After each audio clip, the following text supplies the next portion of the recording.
সবার সুপরিচিত মানুষ, অনেক ভালো মানুষ মুমিন ভাই। এই মুমিন ভাইকে কেন হঠাৎ কাউকে না জানিয়ে বদলি করে দেওয়া হলো, আর কার উদ্দেশ্যে কার অনুপ্রেরণা নিয়ে মুমিন ভাইকে বদলি করে দেওয়া হলো, সেই বিষয়ে আমরা আজকে ইউনুর কাছে একটা প্রশ্ন রাখতে চাই।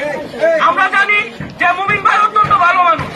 সেই 2000 সালে পৌরসভা প্রতিষ্ঠিত হওয়ার পর থেকেই মুমিন ভাই আমাদের মাঝে পৌরসভার যত কার্যক্রম আছে সব কার্যক্রম পরিচালনা করে যাচ্ছে।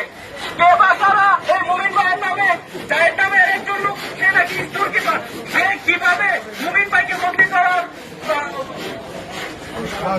সাহস পায়, আমরা এই প্রশ্নটাই ইউনূস স্যারের কাছে রাখবো। আর আরো বলতে চাই, যেই সাংবাদিক দালাল